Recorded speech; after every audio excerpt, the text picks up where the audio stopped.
when improvements would actually take place, building improvements per se. So, and I believe Mark had some discussion with the Hudson Fire Department here the last week. Yeah, I met with Jim Fry, actually, it was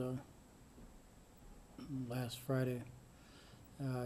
Jim's with his water utility, well, he's chief operator for the water department, basically, and then he's also, of course, what he knows, he's fire chief. And what Jim and I discussed is hopefully towards the end of this week, two of us are gonna get together, we're actually gonna do some fire flows off all those hydrants. The one here at Monroe Street, which is that 10-inch that runs towards the shop yards. We're also gonna do fire flows off different hydrants within the shop yards, and then also at the end of 3rd Street, which is where all the water now comes in. Just to try to get some fresher numbers, I guess, for the committee is where we're actually sitting down there as far as fire flow rates and all that. If the flow rates are improved so that there's more pressure, which is part of the catalyst, or maybe the whole catalyst for our talking about this, Yeah. does that result in any lower fire insurance premium rates for any businesses or any affected residents of the village in the area where those rates are improved? It can, yes. Especially if we would loop like, like Jim and I were talking, if we would set that loop, basically, where you're hooking off to Monroe Street into the shop yards, that's a 10-inch, you'd be going in there, as basically what Kevin presented you with both phase 1 and phase 2 on those plans, and then also doing that stretch across from Cherry Circle to Galahad Road, and then teeing into shop yards there. All that with the different flows coming through. One thing that, it would create two things. You would get better water quality in that area. Number two, you're gonna get better flow rates in that area for fire. One thing that Jim and I discussed, and Jim wanted me to discuss this with Kevin, is the water department's engineering firm is SEH. They do everything for the Hudson Water Utility. What Jim is going to do is contact SEH, see if they would be willing to do some modeling of if we would actually go and do that project. What would that do for fire flows? What would that do for water quality, everything else for the village? They can do that with their system. Yeah. And then what they would do is get that information, pass it on to Kevin. So Kevin would have that to actually incorporate in his presentation to you guys, plus in their plans. And then, but like I said, part of that modeling and also we would have to go down there and do this flow rate testing. Hopefully we'll do it in the end of the week. So. Assuming this project was in fact completed and it improves the water quality in that area, does it have any impact to water quality in the rest of the village system? Yes. Or is it located on? No, basically anytime you get a loop system going through in one part of the system, it actually helps out the entire system. Because it's actually, you're getting rid of places that are basically dead ends that right now are just, not allowing flow of water, not allowing, good quality water. You're relieving all that. And actually that's why basically every time we can, and Kevin will tell you this too, anytime you can get rid of a dead end in the system, that's what you want to do. That's why we did like Day Street cul-de-sac where I live. We looped that back into the ZH2 property just because that was a dead end, and that actually helped increase the flow coming out of the well at well 7 at 4th Street to the water towers, or actually to the booster station at Summers Landing and 10th, or at Summers Street and 10th. They noticed it right away inside the booster station. Because now instead of all the water just going out of the well, going over to Summer Street and just coming up Summer Street, now they're actually having water coming from 2 directions, hooking back at Summers, but you're getting more flow coming through.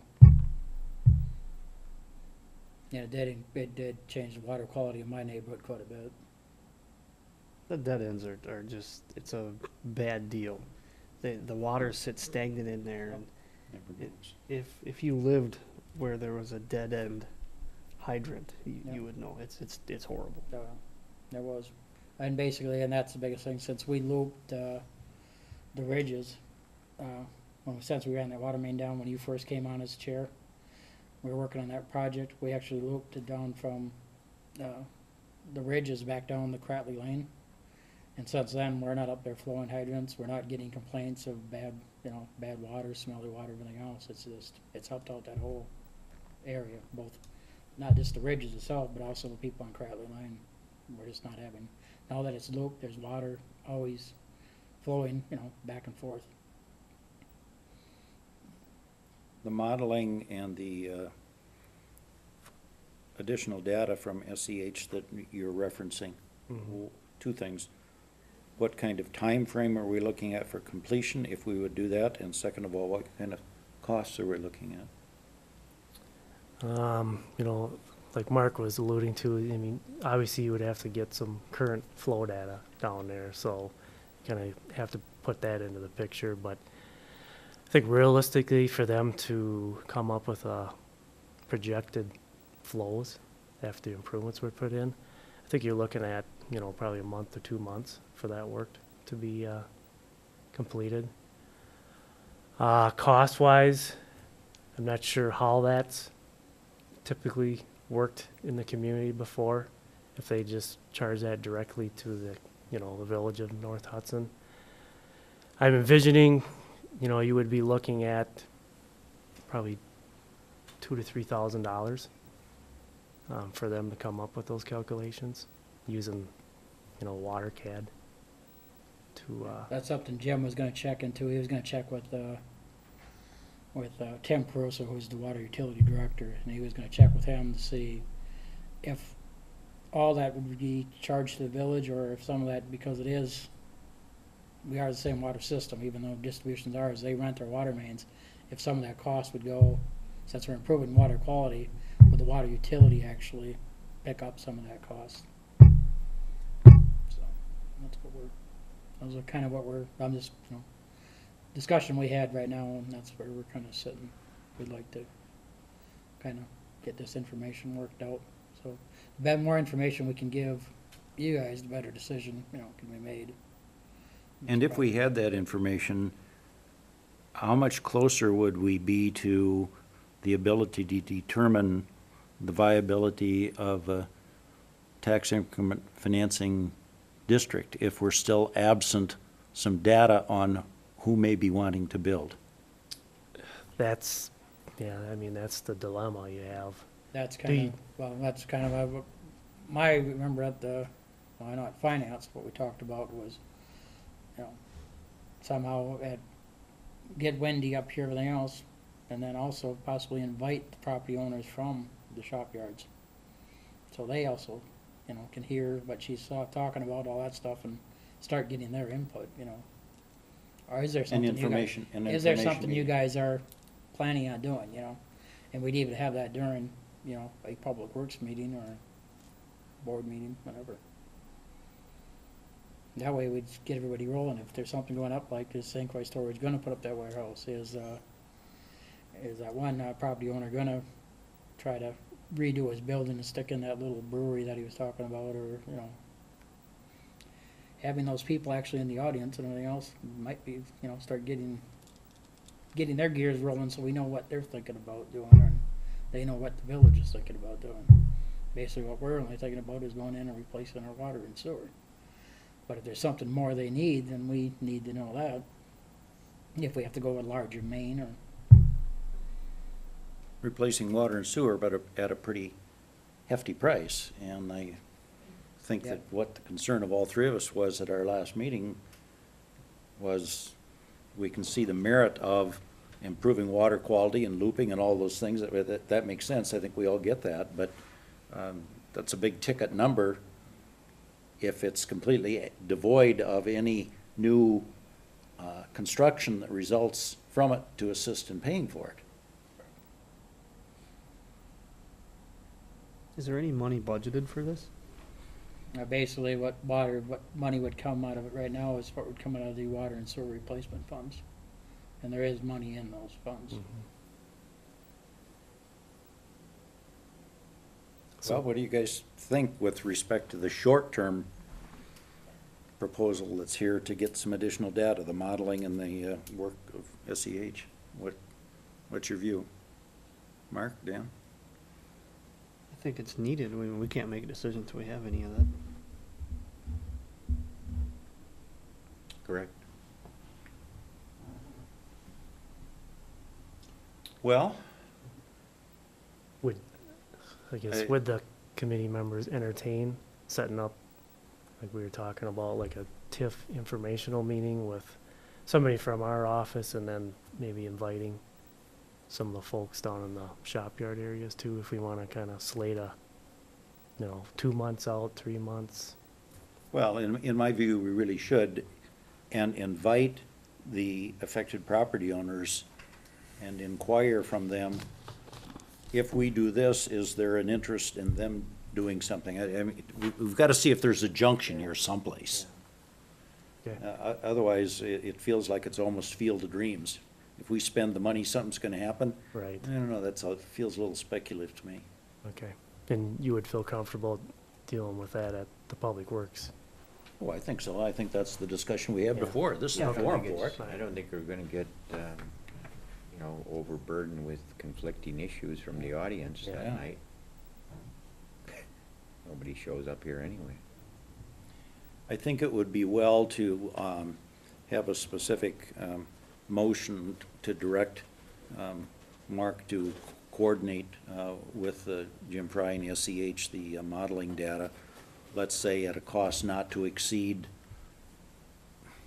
$3,000, or I mean, like to I have hate some to- cap on this, or. Yeah, I hate to speculate what that dollar amount would be, but just, knowing what we've done in the past, I think that's a fair number, but, Well, chance, we need the information, and if we approve, get the information, I'm fairly confident, we're not gonna put it out to bids. We need it to make a better decision about a much larger number. I don't know if we have to put a dollar amount on it. I think Gloria needs to know we need it for budgeting purposes, but at this point in time, tying it to a dollar figure, if it comes in at 3,001, what does he say? No, we don't wanna get it? Or we can say, get the information to us, or he can let you know as chair, but I think by and large, the committee is suggesting that we get that information.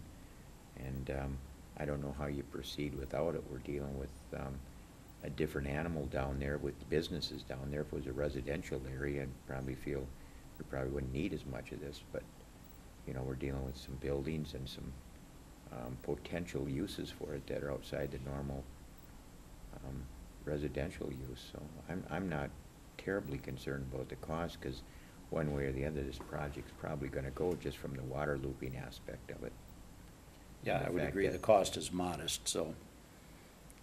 I guess from a timeline thing, Yeah. every time we decide this, a month goes by. Right. Not that we have to hurry, but it's, I'm open to Well, suggestion, but if. Chair would entertain a motion to authorize Mark to proceed then to gather the data with SEH. Is that your motion? Yeah, that's my motion. I'll second. Any further discussion? If not, all in favor, I signify have a by little aye. further. Pardon? I think we should have our public hearing next month. If we can get the data by then, Oh, you mean with the, with the property owners that oh, are yeah. there.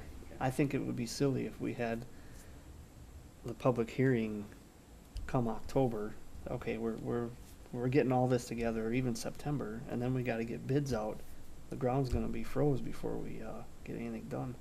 Well, at this stage, I don't know if there's, we've managed down there so far. I don't know if feel that there's any need to get it, if there's a real timeline right now with it. I haven't heard of any real timeline. If this is, let me say this, if it's planned for next spring, I guess I could live with that if nothing else changes. Okay. Yeah, I would be extremely shocked if we were into any kind of construction on a project like this fall. So, I don't disagree, though, we ought to have the public meeting in some fashion as soon as we've got the information and data, just so that we can see what plans are. Yeah. That's gonna help our planning Yeah, process. it'd be nice to have the informational meeting so you can get their input in, what they're looking at. And then if we get the modeling done, then hopefully Kevin can bring in numbers saying, okay, this is what it'll be Yeah. cost to do the engineering this year, that way. Yeah. Everything's sitting there to go out for bids. All right, the motion, the action item that's on the table is simply to authorize to proceed with SEH and with Jim Fry, the modeling data, and have that information. I don't think it's necessarily tied to the timing on a public meeting. So let's deal with this. All in favor, aye? Aye. Opposed, same sign. That's carried. Then I would just make a suggestion, take what Dan is saying. I think he's right. Let's have that as soon as we get that information. So coordinate with your staff and be prepared to do that within the next 30 to 60 days. Let's just say that. All right, that sounds good.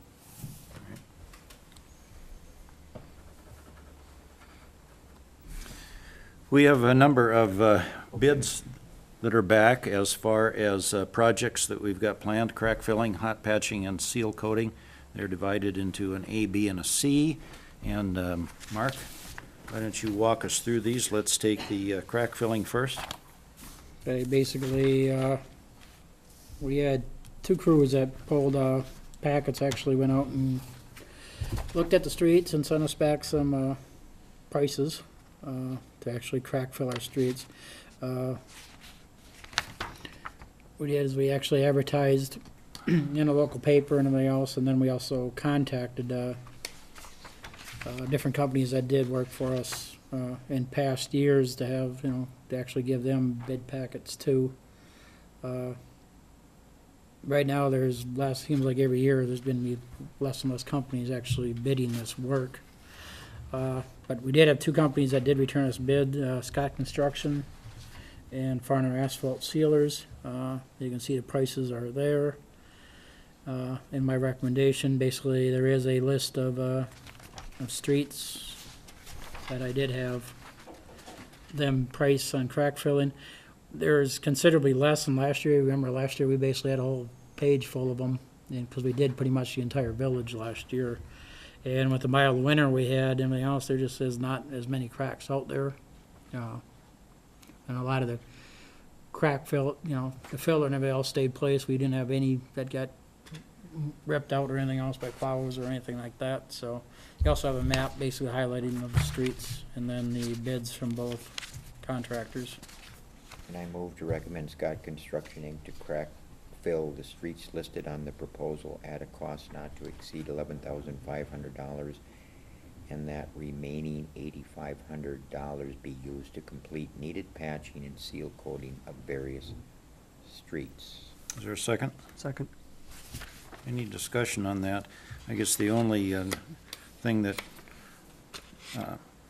jumps out at me, and I just briefly touched base with Mark before we started, I'm astonished at the difference in the bids. They're quite a ways apart, and Mark assured me that Scott does have everything covered. I looked at those and I wondered if they had left anything out, and he assured me that they are confident in their bid, and so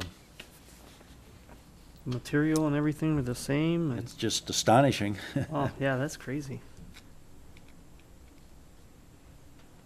As far as public information, the two bids that we received were from Scott Construction at $11,253 and Farner Asphalt at $20,090.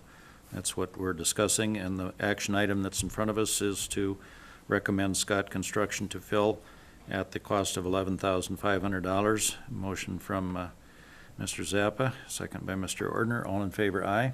Aye. Opposed, same sign, and that is carried.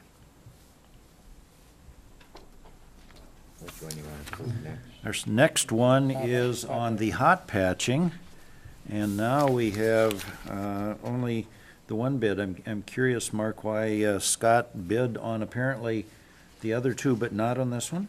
Basically what it is that, Scott Construction, they do crack fill and everything else. At this time, they do not have the infrared patching equipment. Okay. They are in the midst of, they hope to have the equipment by next year. But right now, the only one in this area, basically, only one that's doing infrared patching right now is Farner. They're the only one that did bid on it. We sent packets to, Precision down by the Madison, Milwaukee area, because they did bid on it last year. But, they did not bother to send us back any information. You know, these are small enough, I would assume that a company like that, to mobilize at that distance for small contracts, it just isn't cost And that's effective. the biggest thing, is foreigners pretty much all over the Yeah. state of Wisconsin, so. Yeah. uh, Okay, And I move Mark? to recommend go ahead. Farner Asphalt Sealers, Inc. to hot patch the 27 areas listed on another page, and, I'm sorry, at a cost not to Mhm. exceed $11,632. Is there a second? Second. Moved and seconded to recommend the proposal that we have from Farner Asphalt.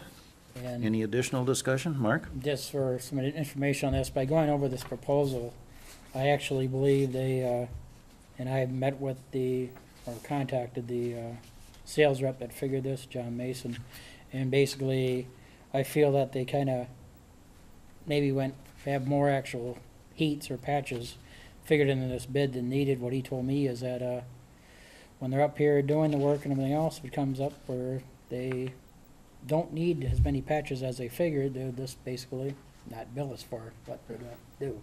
That's So- reasonable. So that's How is why it, how did they determine if a patch is needed? I mean, Well, it is just give me basic. the real Cliff Notes version. I go out and basically mark out bad areas of the streets. If you drive around your place, Webster Street, near your place is a good example. You'll see white boxes marked out. Those are places that need to be infrared patched, basically, before we have those streets seal coated.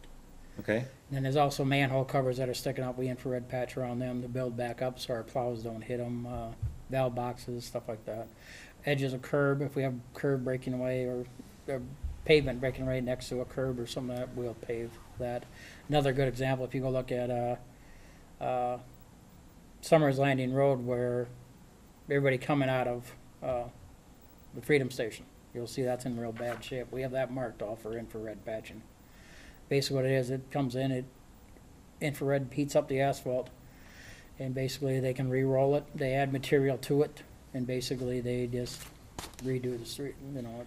so a patch is really done in advance of a pothole occurring. If But if it- yeah. if a patch If it- wasn't but it- done, a pothole would occur? Well, and actually, we have places where we infrared that potholes, we have numerous potholes in those areas. And what they'll do is basically, they can come in, this basically, what infrared patching does, it basically, instead of having a section of street cut out, they come back in, they heat it to a very high temperature, they put more in, they re-roll it, and everything else, and it comes out just like it's been repaved, basically.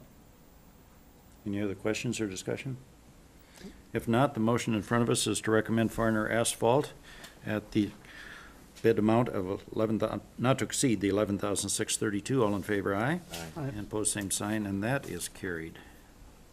And I move to recommend Scott Construction to seal coat the following streets using FA2 dresser trap rock at a cost not to exceed $25,500. Is there a second? Second. And again, the streets are marked, that they would be seal coating. Any questions or discussion on this bid? Here again, we had bids from Scott Construction and Farner Asphalt. The recommendation is for Scott Construction. Motion from Zappa, second by Ordner. All in favor, aye. Aye. Opposed, same sign, and that is carried. As you know, there's a note at the bottom, we will be taking $6,500 from crack filling to Yep. put towards seal coating. Yep, excellent.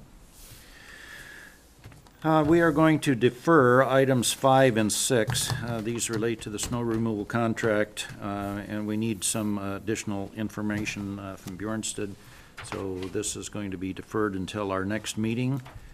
We will then move to salt storage discussion options.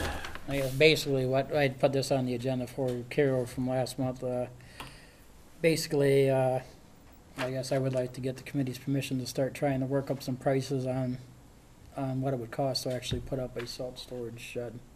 Yeah, I guess that's the only reason I really put it on here. Kevin and I have talked about this, you know, having Cedar Court, you know, they've engineered some other, you know, well, Kevin actually gave you the information last month on some other buildings that they've helped, self-storage sheds that they've helped other communities with and everything else, and I guess I'd just like to start trying to get some numbers together, just to try to show the committee, you know, how much this potentially could cost, I guess. Well, I don't think you're gonna have any disagreement from any of the committee members that the gathering of the information is going to be helpful. I mean, we ought to see the information to be able to make a decision. I think you also know I've, at this point, I'm still a skeptic on building a building. It just seems, to me that we don't need a building located pretty close to another storage facility. We ought to have more intergovernmental cooperation, but maybe I'm just not seeing this right. So I think the gathering the information is probably fine. Anybody got any objection to Mark proceeding to get some data on a building? I don't know why we would. Okay. Absolutely. I don't think we need a motion for that. Just, yes, get some information and we'll have this as a future agenda and discussion. Mr. Village Engineer, your report, sir. I have nothing to add tonight, so, You're all talked out on the TIF district, huh? yeah. You'll coordinate then with your staff and Yeah, I will. get a meeting Yep. set. Yep, Okay. that won't be a problem. Okay, and work with staff here. Let's have that at, if we can't do it at our next Public Works meeting, let's have it no later than the following one. Okay, that sounds good. Mark?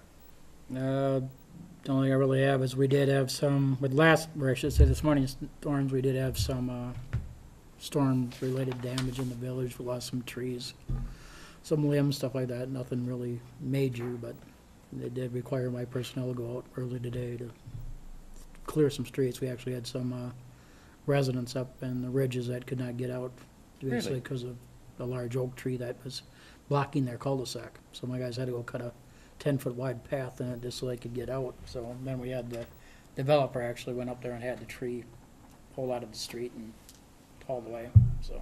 Well, that's interesting. It just did not seem to me that we had that much wind. The curb and gutter in front of Dave Alwyn, has that ever been addressed? Yes, That is ugly. yes, we have Yep. talked about that. Just like we talked across the street, Yep, yep. Nate St. Ors's. It's not on our agenda. We really can't discuss it at this point, but I assure you, yes, we have. Thank you. And if there's nothing else, our agenda is completed and we are adjourned. Very good.